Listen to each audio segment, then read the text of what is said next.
Hey, how's it going, guys? It's your good friend Airsoft Man 819 here again with another review. Today's review is going to be on my own personal laptop. And it's a laptop that usually I don't do laptop reviews because it's not really a segment that I'm super interested in most of the time, and it's not something that I typically make videos about. I don't even think I have a single laptop video on this channel. But I do own laptops. I have owned laptops, several over the years. It's just not a topic that I've usually made videos about because I try to make videos about things that I find interesting. And laptops I've always seen as kind of a tool, something you use for work, something you use for school. I know that there's gaming laptops, but those are exceedingly expensive. So I don't know. It's just a segment I never really touched on. But this is a really neat laptop. It's been my daily driver for the past several months and will probably continue to be my daily driver for as long as I can. It's an older laptop. This is a Fujitsu LifeBook T730. It's a brand and a model that are both somewhat unfamiliar to most people who aren't super into computers. And that's because Fujitsu is mostly exclusively a Japanese brand. Their computers obviously are made in Japan and mostly distributed in Japan and countries near Japan. Now, back in I think starting in the late 80s, maybe early 90s, Fujitsu products were imported into the United States, and they were all the way up until, it seems like just a few years ago, honestly, since about 2015, 2016, it doesn't seem like any of their products have been making it over here unless somebody goes out of their way to import one from Japan. I do know there are several areas in Europe and other countries in Asia and stuff like that where you can get Fujitsu products, but here in the United States, it's pretty slim pickings unless you're looking for a document scanner. Because that's a market that Fujitsu is more well known in, is document scanners and, commercial office equipment, stuff like that. They made stuff mostly for businesses, education, stuff like that, which is another reason a lot of people haven't heard of them. And that's honestly what this model here was intended for.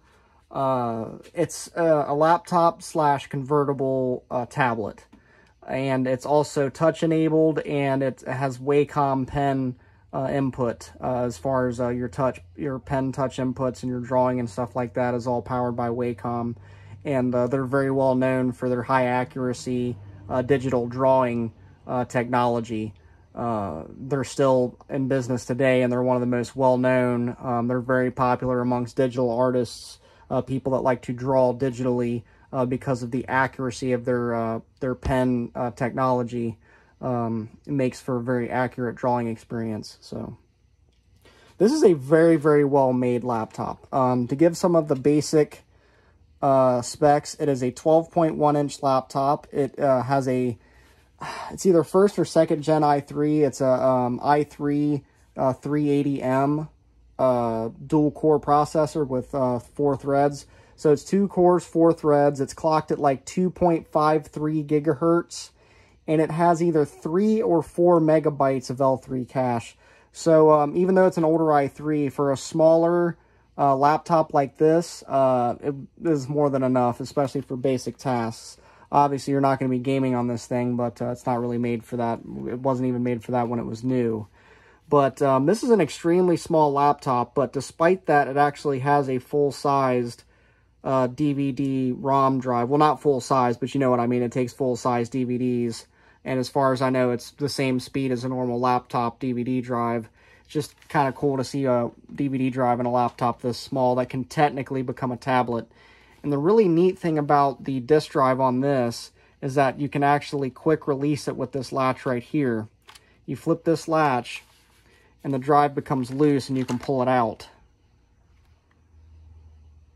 And you could actually get a battery module that was the same shape as this that would fit in this slot, and you could replace your optical drive with a battery. A lot of laptops did this, but I don't think very many did it as well as Fujitsu, as far as having this quick release latch right here to remove the optical drive. So it slots in just as smoothly.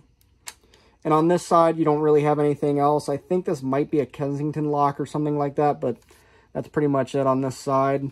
We flip around to what would be the back. No, this is the actual Kensington lock. I don't know what that is on the other side. But you have an exhaust vent here, 2 USB 2 ports, a little bit more exhaust. You have an external HDMI port, full-sized external HDMI on a 12.1-inch laptop. Get some. Over here, we have full-size VGA out. Once again, on a 12.1-inch laptop. So they crammed a lot of stuff. I don't know how they managed to make a laptop this small with all of these features. And I call it a laptop because it has all the features of a laptop, but it feels like I'm holding like a netbook or a Chromebook or something. You have full-size Ethernet here as well, although it's quite heavy. This entire top lid, screen, and hinge and all of this is metal. So over here, you have your charge port for your AC adapter. You have another single USB 2 port, and you have your primary exhaust right here. Over here, you have an express card slot. This was an attempt to succeed the old school PCM CIA expansion slots. There were both 54mm versions of this slot and 34mm versions. This is a 54mm version, and it still has its blank, but you can eject it just like a regular PCM CIA expansion card. This is just a blank, but you could get expansion cards to put in here to add different capabilities like USB 3 or eSATA or SD card reader or anything like that of the sorts you could put in here and expand, which I thought was really neat and is something that's not done on newer laptops. So we flip it around to the bottom, which is the last part we're going to look at before I actually show you guys everything. I'm actually going to grab a piece of foam here and lay the laptop down on it because I don't want to scratch the lid up on the bench. But I'm going to show you guys where everything in this is located. And I might actually just zoom in a little bit so you guys can see a little better. There we go. So you have your exhaust over here, and you actually have a dust filter that you can remove. I think on the earlier models, this was filled with foam, and I don't think it worked out very well, so they just made it just these squares. But they basically made it to where you could take this out and kind of vacuum out the heat sink and everything and vacuum this out. That way you didn't have a bunch of dust buildup blocking your exhaust. So your battery is located over here, and you use these two tabs to release it. And here's your battery. Sony battery. 5200 milliamps, 10.8 volts. This is the original battery from 2010. I don't know if I told you guys this. This laptop's from 2010, okay? And this is the original battery, and it still holds a charge for over 2 hours. So Sony batteries, man, you cannot beat made in Japan Sony batteries, especially made in Japan Sony batteries put together by a Japanese company. So really good battery, still holds a decent charge. It's getting a little weak, but definitely still a good battery. So snap that back into place. You have a spring-loaded expansion port down here at the bottom to keep it protected. There's a spring-loaded dust cover. There was a port replicator or port extender for this. Good luck finding one now. Yeah, good luck with that. So I'll go ahead and take this apart and actually show you guys what the inside looks like and how easy it is to upgrade this before I actually power it on, because that's usually the most boring part because everybody's seen Windows before. So I'm trying to make this as interesting as possible before we get to that stuff. Sorry, I've got my iFixit kit here, and I'm looking for the proper size bit to take this apart because I know it's kind of picky about what size bit it likes. I think this is the best one. So first, we're going to access the RAM, which is the easiest. It's just this little square expansion cover right here, and it's held on by 2 screws. The screws are not captive, so make sure you have a safe place to keep them. That's one thing that irks me about this. One of the only things is I like to have captive screws on my expansion covers on my laptops because it makes saving your screws a lot easier. So they even have a little place where you can stick your fingernail. Just go in there and pop that up, and you have 2 SODIMM expansion slots. This is DDR3 SODIMM, and it can accept up to 8 gigabytes, which I have the maximum. And this is 1066 DDR3. You can use anywhere from like 800 to 1066 in these. I don't think it can take any faster than 1066. And in CPU-Z, the bus speed is rated at 1066, and that's what the memory is running at. So you're not really going to get any benefits trying to put in anything faster anyhow. So I would not even do that. I would just stick with the 1066. That's what the bus speed runs at. That's what the entire laptop runs at. So there's no reason to try to put anything any faster in, because all it's going to do is downclock it anyways. So it'd be kind of pointless. So very easy to expand the RAM on this. Very easy. Really like that a lot. Some laptops from this time span like to hide one of the modules underneath the keyboard, and that's not a fun situation to deal with at all, especially if the keyboard's purposely made difficult to remove. So to remove the entire cover that's covering the hard drive and the heatsink for the processor is only 2 screws. This screw right here, they're actually marked. You can see a little picture of a screw next to it. This screw right here and this screw right here. So you want to just remove these two. And I know it seems like there should be a lot more, but this cover actually slides on. So these 2 screws essentially are just there to keep the cover down and from sliding off, because it slides on. That's what holds it on for the most part. Just these 2 screws are like placeholders. So then you grab the cover and just slide it that direction. Just like that. So on the inside, we have our main cooling fan and heatsink right here. Unfortunately, the actual plate, mounting plate for the processor and the socket is all right here.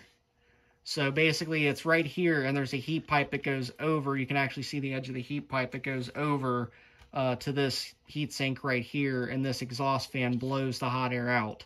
So if you want to change the thermal paste, you actually have to take this entire thing apart, which is probably one of the only things I really detest, is the fact that if you want to change that thermal paste, you've really got to take this thing apart.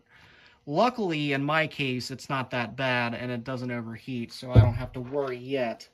But if that thing starts overheating, eventually I'm going to have to deal with that, so that's real fun. So 1 screw holds in your hard drive here. It's a 2.5-inch SATA. SATA 2, I believe. This was before SATA 3, if I'm remembering correctly. Just in this little metal caddy, you unscrew the screw and just push it back and just kind of wiggle it out. I have a 2.5-inch SATA SSD in here right now, a 120 gig. This had a 160 gigabyte, which was not too bad, but it was a hard drive, and it was only 5,400 RPM, and it was slow as balls.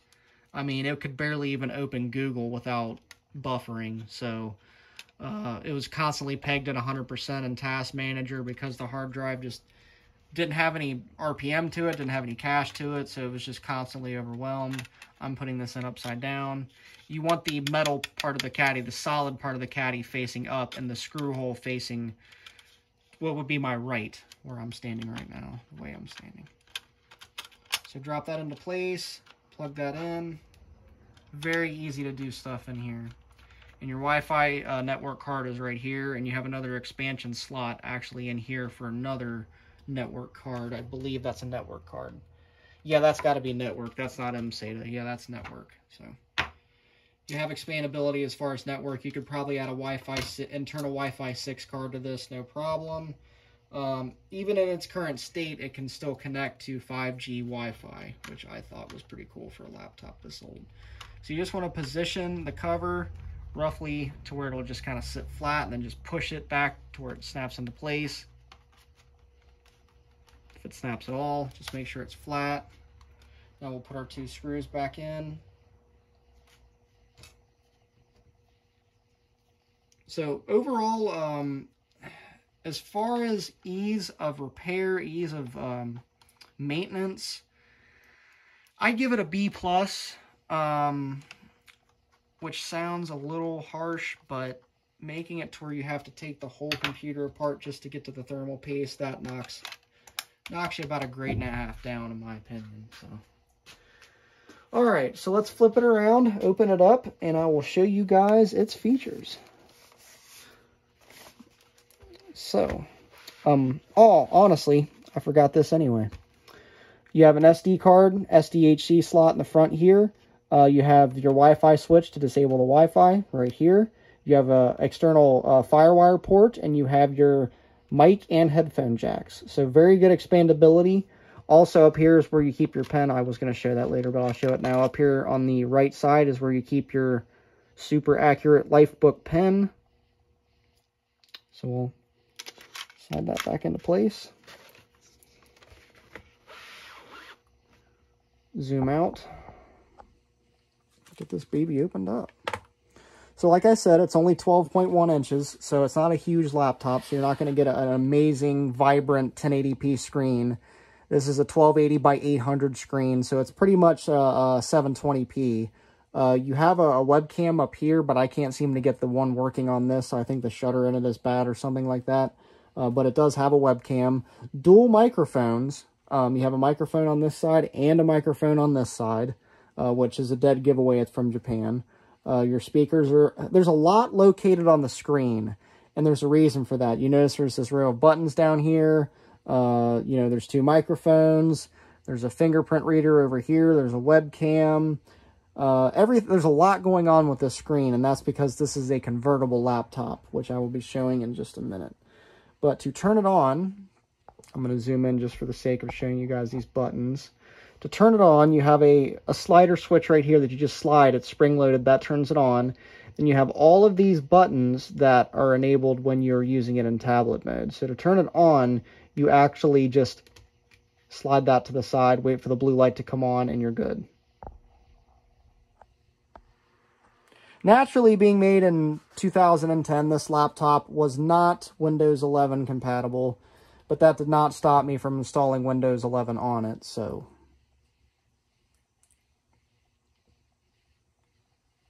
Boots up fairly quickly, running from an SSD, obviously, and with 8 gigabytes of RAM, and we have a 2-core, 4-thread processor, so a pretty well capable laptop. It's actually a lot more capable than most Chromebooks now. So like I said, I have the fingerprint scanner enabled, and it's actually very accurate, so I'm going to go ahead and use that to sign on. Very quick. Booted straight into Windows 11. And like I said, there's really not a whole lot to see here. It's Windows 11, so if you've used Windows 11, then you know what this is. But the keyboard is actually, for a smaller laptop, is fairly fantastic. The keys have a decent amount of travel, not too much, not too little. They have a nice audible click, but not too loud when you type on them. It's just a very light typing keyboard. The keys just feel weightless. It's a really good keyboard. I like it a lot. It's missing some features, obviously, because it's a smaller laptop. You don't have your number pad or anything like that. You still have 2 full-size shift keys, which on modern tiny computers is fairly rare. But you have dual shift keys. You have your full function row up top. And you also have your function row, which is built into your F keys at the top. So you have your volume, your brightness adjustment. You just have to hit the function key down here. So there's a lot kind of that's crammed into the function keys. A lot of the function keys are having to pull dual duty, but that's the case for a lot of smaller laptops or netbooks like this. So that's kind of par for the course. Fairly small touchpad, not a very big touchpad at all. I'd say it's only about 2.5, maybe 3 inches wide. And you have all of this real estate. So you have a lot of palm rest, but not a lot of touchpad, which honestly makes this very comfortable to type on, but not super comfortable to use the mouse. And there is no nub or anything up here. So the keyboard's very, very comfortable. Trackpad leaves a little bit to be desired. And its touch sensitivity isn't the greatest as far as tapping on it. Sometimes you really have to tap on it to get it to register. The screen is a little bit washed out. I think that's honestly just because it's a touch screen and it's an older resistive style touch screen with the Wacom pen enabled technology and stuff. So I think the screen has that kind of washed out look just for that reason alone. We'll go ahead and go online. Boot up to Chrome. And like I said, this can connect to 5G Wi-Fi, so it's extremely fast. I have a 500 megabyte wireless connection, and this is able to take advantage of that. So it's ends up being fairly quick. So browsing is nice, having the 2 cores, 4 threads with 8 gigabytes of RAM. You know, browsing websites like YouTube, Google, Newegg, stuff like that works perfectly fine. We'll go to my YouTube channel, play a video so you guys can see how the screen looks. Find something to play here. There we go. I'll turn up the volume. Speakers are okay. They're not the greatest, but they're not the worst. So that's full volume. This is going to be another video in the Retro Tech series. I have previously done a review on another Arcos device, the Arcos 605, the 6-inch screen, 5th generation model. This is the 4-inch screen, 4th generation model. So this model is not only a smaller model, but it's a generation older, so it's a year older. This device was released in 2006. You can see it's not the highest resolution. It's got that kind of thin, washed out. It's almost like it's too cool, if that makes any sense. It's got kind of like a bluish, grayish sheen over everything. Dull. Dull is the best way I can describe it. But you sacrifice certain things when you add more features, especially at the time span that we're talking about here. You know, we're talking about 2010. Having a touchscreen convertible laptop with pen-enabled technology, I mean, that's a very rare thing. So they had a lot of hoops to jump through just getting this thing working at all. So, you know, I try not to fault the engineers too bad for the limited technology they had to work with as I wrench on my tripod to try and get into the right position. So, go ahead and close out of the internet for now. So you can rotate the screen in any direction for the most part, side to side, which is really neat. But you can also completely rotate the screen all the way around. And you see this latch that was originally keeping it closed can flip to the other side. And this latch is closed. Now, it is in tablet mode. Now you officially have a tablet you can watch DVDs on. And if that's not cool, I don't know what is. The fact that this extremely dull, resistive touchscreen is reflecting my studio lighting so badly because it's so washed out. So we'll go ahead and pull our pen out wherever it is because I've reversed everything now. So naturally it's at the most difficult angle to grab with my right hand. So here's the pen, and it activates immediately when you take it out. You can see that it registers on the screen whenever I get it close, and our little pen emblem comes up down here. So we'll click on that, and we'll draw some stuff. Let's draw some stuff. Come on. Microsoft Whiteboard. You're not going to be as accurate on something this old as you would something new. Obviously, the new stuff has came a really long way. But this is still a Wacom touch pen enabled device. So it is still very accurate. My drawing's just terrible.